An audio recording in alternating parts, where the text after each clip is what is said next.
Are you a busy mom with young kids trying to figure out whether to work out at home or going into the gym for in-person training or group session will work better for you? Then this is the video for you. Hi, I'm Becky Choi and I have 2 young children, and over the last several years I have worked out at home and I have also been working out at the gym. So I wanted to share with you the 6 factors in this video on why you should consider and what's better for you to do it in person or at home. And the 5th factor would be the most juicy one and the most important one for you. So make sure you stay tuned to that. Now, the very first thing you should consider whether to work out at home or in the gym is to consider your goal. What is it that you really want to achieve? And now I know this sounds like a really simple question. This is more like a silly question. Like, what is it that I want? I just wanted to fit into my pre-pregnancy jeans, and I just wanted to feel good, right? And I want you to think a little bit more specifically to your goal. Maybe is it just an emotional outlet? You just want to get outside the house. You want to do something for yourself, for your health and fitness, and that's fantastic. Or do you have a more specific goal? Like you wanted to lose 20 pounds, or maybe you wanted to get a flatter tummy, you wanted to heal your ab separations. So these are the things I want you to consider. And is there a specific timeline that you wanted to achieve? Perhaps you have a wedding coming up next year and you wanted to attend with your beautiful dress, or you want to be able to fit into this jean because I just want to, right? There is a goal for everybody. So I want you to think about that. And let's just do an exercise here for quick moments with me if you don't know what it is. And if you know, continue to go on to the second factor. But the very first thing I want you to think about, okay, if fitting into your pre-pregnancy jeans is your goal, okay, then I want you to ask yourself why. Why does that matter? I want to fit into my pre-pregnancy jeans because I don't feel good about myself. I don't feel good about my body. Okay, ask yourself one more time, why did that? Why don't you feel good about your body? Why don't you feel good about how you are right now?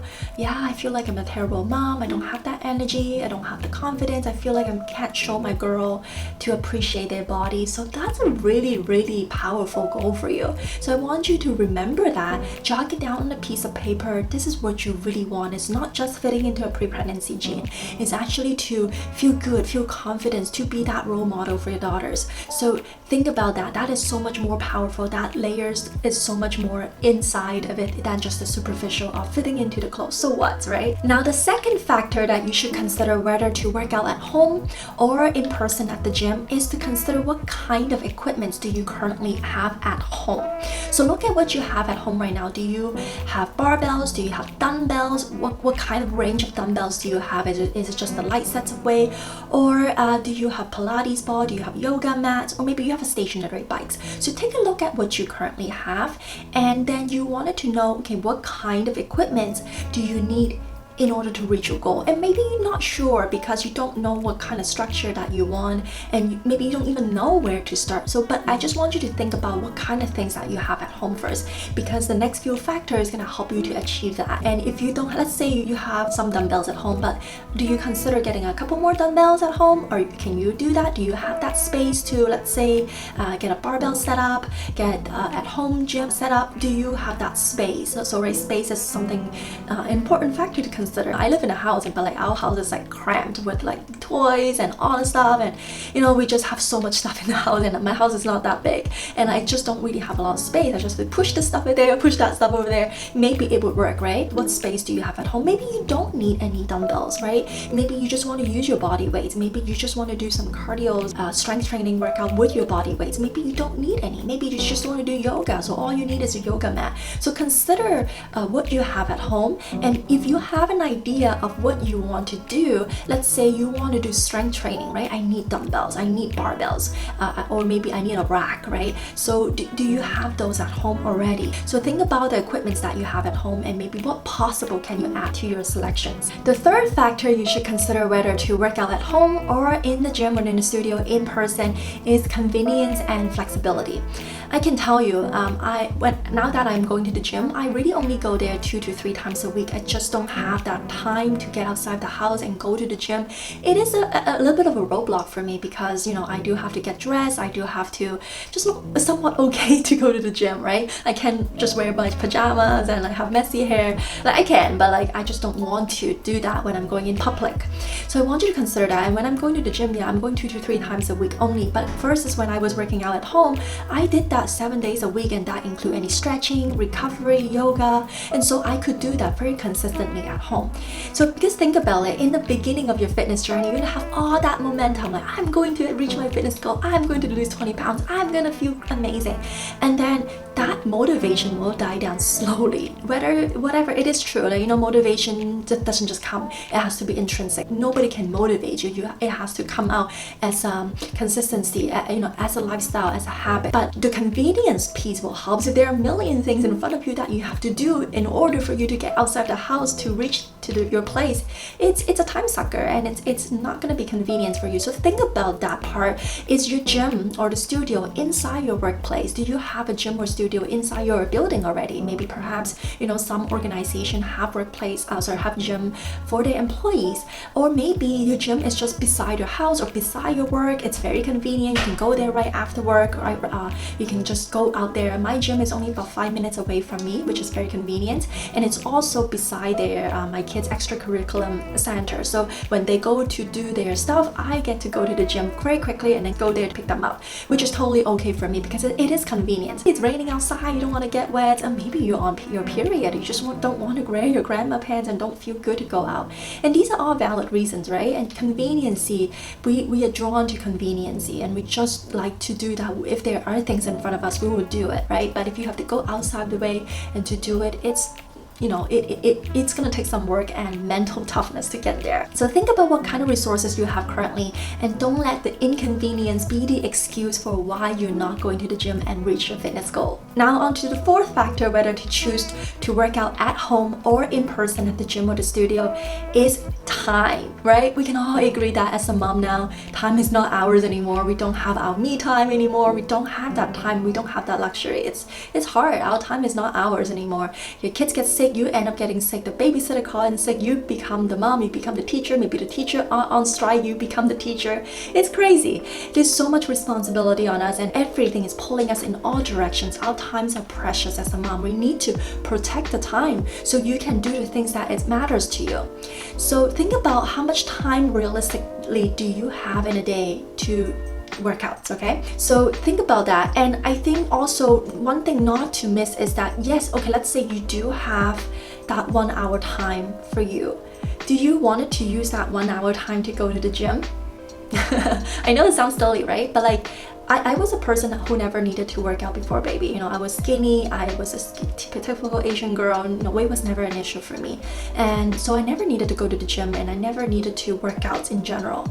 And then so like, going into a gym or working out was whole brand new things for me, and I didn't want to, but like I had to because I was just looking like a penguin because I have really bad diastasis recti, and you know, it was just making me look like penguin and look like I was pregnant every single day.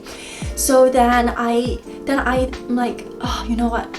At one point I'm like, if I were to go to the gym, if I had that luxury to go to the gym because my mom wasn't here, nobody was watching after the kids for me, even if I had that time to go to the gym, I don't want to go to the gym. I would rather spend that time, me time. I want to meet a friend instead. I want to catch up with my friend at a coffee shop. I wanted to maybe even do my hair. I never had the time to do my hair or do my nails or something like that. Like I didn't want to use that time, that precious time that I never had to go to the gym. So this is something that you should consider, because if you're feeling that you're guilty and you don't feel good about what you're doing using that time, it's not gonna last you. So first is, if you were to work out at home, the time is yours. You can organize your time. It's flexible for you. You can do that anytime that works in your schedule. So even if you have a long work meeting, you can fit that maybe even after the work meeting. Or maybe you have unexpected guests coming into your house and you interrupted your schedule to go to the studio because it's at a specific time slot. You have to miss that because of that unexpected guest. So you can do the workout a little bit later, or maybe even earlier in the morning. The time is yours to organize. So and I did work out at home for many months, many years actually, after my first and second baby. I did them at home because I just simply didn't have time to work out. And one thing I would recommend you, if you were to work out at home, is to do them earlier in the day. I was never a morning person, so I'm not like type of person that would wake up at 6 a.m. and do the workout. I couldn't do that. But I'm a night owl. However, I wouldn't do the workout at nighttime because it's just too tiring for my body. My head is not in that space and I just feel so tired. If anything, I would really recommend you to do the workout in the morning, after breakfast, before lunch, or after lunch, right after lunch. Forget about the dishes, forget about anything. Just go and do your workout, get it done. Done is better than perfect. And I always recommend my clients to do the workout with the babies awake. Don't wait till they're napping to do your workouts because there's so many factors. If the baby is not napping well, waking up in the middle of your workouts and then you're gonna feel so discouraged, right? First, as if you were just working out and they can see you doing the workout.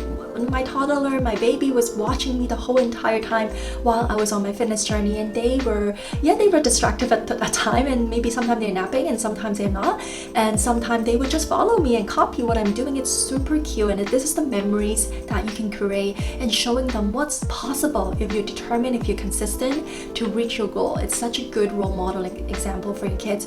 So do the workouts while they're awake, while they're watching you, but they should be fed, they should be happy. Maybe you can entertain them with some toys, a tablet if you allow them to, right? So that they are concentrate, so they're not really distracting you too much. But I think that's one of the perks of working out at home, is definitely the time is so much more flexible for you, especially if time is not in your favor. Now on to the fifth factor, whether you should work out at home or in the studio working with a trainer, is the accountability and the corrections of exercises. And I think this is the most important components that you should consider when looking at what's a better option for you. Now, do you want to go to the group sessions because it's a mommy and baby sessions, right? You are meeting a lot of mommy friends and you feel really good about meeting other human. And I think human to human real connections there is very powerful. As a mom, we just don't see too many people nowadays, and I think because of the whole pandemic situations going on, you don't usually socialize as much anymore. So do you want to go to the gym and use that time to meet other friends, see other babies, and let your baby interact? Is this something that it's in your goal? Or do you want to go into in person and have somebody standing right beside you and be like, another reps, hold it a little longer? Do you want to have that kind of structure and accountability to have somebody being there, giving you that pressure? This is something that you should consider. And also the most important factor here in this point here is, does your trainer know how to help you? This is something that we usually miss. We're not a pre-baby body anymore.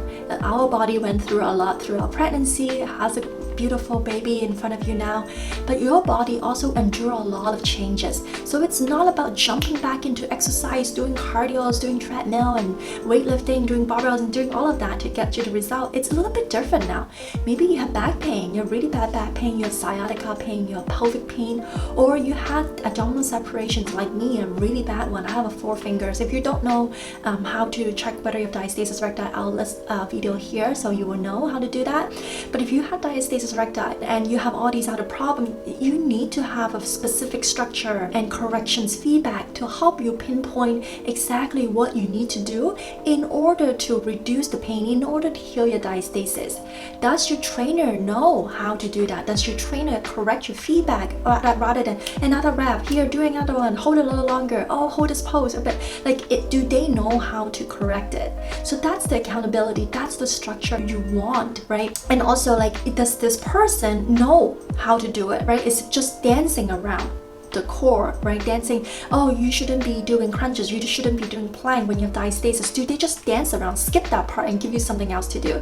But that's not going to address the root cause of your issues of getting a flat tummy, because if you're not addressing the diastasis recti, you're not going to get a flat tummy no matter what you do. And I was an example. I thought I had to do cardio because I had 30 pounds that I needed to lose, and I lost that and my belly was still protruding. I was like, why is my belly still looking like that and making weird shape and it's so squishy there? It's not because of the belly, it's because of my diastasis. So you need to find out if your trainer, if the instructor know what your problem is and how to correct it. Okay, back pain, are they gonna give you specific exercises in order to heal your back pain? So these are the things that you should consider, because it really depending on that person's experience. Maybe she was not even a mom before, maybe she's a man and you're not able to relate to her, or she's not able to relate to you, no matter maybe she has a lot of book skills, maybe she has lots of skills in working with other type of clients, but not that specific type that you're at now in this journey in your postpartum phase. So you really need to do your research if you're working with somebody. It's not just jumping into any program to get you the results. If you have specific problem like I did, the back pain, or maybe you have incontinence, or something that's actually really a big thing a lot of moms we don't talk enough about is we're peeing our pants when we are working out. So like, how are they going to address that? Are they just going to skip that part, telling you, okay, you just need to skip that part or modify that part? Okay, how, right? You need that corrections. You need that form check in order for you to correct your issues, correct your root cause of it. And maybe if you think that in person is the only way for somebody to address your form, address your issue, actually there are a lot of things that you can do online. The technology is amazing nowadays, and there's so many different forms of accountability and structure you can find online nowadays.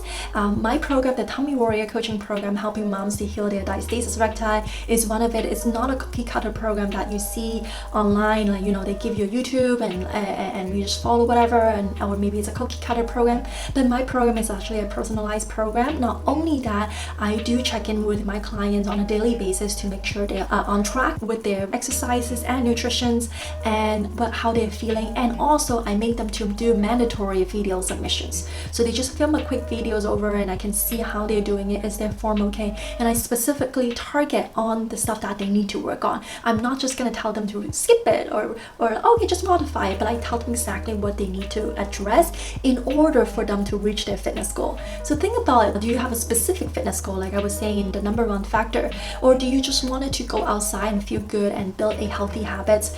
So these are the things that you need to know. And if you're interested in working with me and help you heal your diastasis recti to get a flatter tummy, get fit and strong, the link is in the description box below. Take a look at it. And finally, I wanted to make a point in this factor about accountability and structure. Fitness is first a mental game, then a physical change. Because if you're not in the right headspace to do trainings with somebody in person, thinking there's more accountability, thinking there's more pressure because somebody's right beside you, then you're only going to be fooling yourself. Because no outside accountability will make up for somebody's personal lack of responsibility. Think about that. Now on to the final factor, the sixth factor to consider whether to work out at home or in person at the gym is budget. Money. So what budget do you have each month in order to reach your fitness and health goal? So everybody has their priority and they budget differently each month to different expenses. That's for sure. We all have that. Now I want you to think about that. Your health is not an expense, it is an investment. So how much money can you invest into yourself, right? It's not investing into membership, it's not investing into a workout program, it's into yourself. Health is yours, right? If you don't invest in today, you're gonna pay 10 times later in your life. So it depending on your starting points too, right? If you do have a lot of weights, like 50 pounds or more, not even just 50 pounds, I mean even if it's like 25 pounds or more, you do have quite a bit of weight. Are you healthy? Are you feeling good in general? Do you have that strength, right? And do you have back pain? Do you have diastasis? Do you have incontinence? These are things that you wanted to consider when you are factoring into that budget and money in place. And if you don't do this today, if you are not doing much today, if you're not addressing the things that you need to do, what's gonna happen later, right? How much money do you have to pay extra later in order to address this problem that you could have addressed today? And think about this example here. If your car were to break down today, right, and the body shop's telling you that it needs $2,000 to fix your car so you can have your car back by the end of the week, are you gonna pay that $2,000 to fix your car? The chances is yes, because it is a priority. Without the car, you cannot go anywhere. Without the car, you are not able to drive your kids to school, you're not able to go to work, or maybe it's just very inconvenient for you, even if you have 2 cars. Now you're only down to 1 car. So it's a priority issue, right? The more it is that you're prioritizing, the more that you're gonna weigh that factor heavily, and you're going to weigh in and invest into it or pay for it, right? But for yourself, it is an investment, it's not an expense. So really think about that part. Now also, to give you some examples, if you were to work out at the gym in person, let's say, I actually just saw a promo at my gym. I am in Canada, I'm in Toronto, and so it's not that cheap here, the stuff here. They are doing a promotion right now where it's $50 per in-person training, and you have to buy a package of 10 sessions. So for $50 times 10, half an hour each sessions, so that's $500 for 10 sessions. So if you were to go, let's say, 4 times a week, so in 2.5 weeks you would finish the sessions, right? So in a month you would spend about $1,000 on in-personal training 4 times a week. And I think 4 times is very reasonable, half an hour, so you are going to be spending that much. Or if you were to go to group sessions, maybe yoga studio, I think they are probably $50 to $100 a month. And I think what's more important when it comes to consider in the gym is whether they also offer other stuff as well. Like my gym also offer Spartan trainings or yoga. They have steam room, so I love that steam room. It's amazing. I think the price of the membership already worth itself for the steam room. I would go there every day if I can, but I can't. Now I just have a little bit more time because my kids are school age now, and my mom is also helping me out, so I do have that time, right? Remember I was talking about that. Do you have that time? So budget, and even if it's online training, it is so many programs out there. You really want to find one that is going to be suitable for you, is your lifestyle, fit your style, and also you're compatible with the coach, with the trainer who's working with you, right? You like her and you trust her, and you know that she has the good interest in you, and you know you want to have that connections with her. So I know it's not easy to find, but you know there are a lot of people out there, including myself. So if you do like working with me, if you feel like this is a good style, you could check out the link in the description box below, and we can talk about it on a call, one-on-one, to learn about you and your goal and your situations. But yeah, so think about your budget, think about how can you get better bangs for your bucks. Maybe you like yoga and your gym has yoga offer. Fantastic, right? So is it convenience, right? Do you have the time? So these are the things that you should consider. And so there you have it, the 6 factor: your goals, what equipment do you have, is it convenience, do you have the time, the accountability structure, and your budget. So these are the 6 factors you should consider, and I would list them out, right? Do you have equipment, and then write it out. What is it that you need to reach your goal, and or like time, the money, the budget. So I would list it out to see what's more important, and then go from there and choose what you want and help you reach your fitness goal. And I'm so proud of you if you're watching this video because you want to take the next step to bettering yourself, to feel better yourself, and I'm so happy, and I empower all of you mamas to do that because we deserve to feel our best. I would love to know, comment in the comment sections below whether you are going into the gym for in-person training, group sessions, whatnot, or you'll be working out at home. I really want to know. Comment in the sections below. And if you like this kind of style work, the videos about postpartum, fitness, health, diastasis recti related, because that's my specialties, I will be talking a lot about the diastasis recti, then please subscribe and give me a thumb up on this video, and I will chat with you next time. Bye.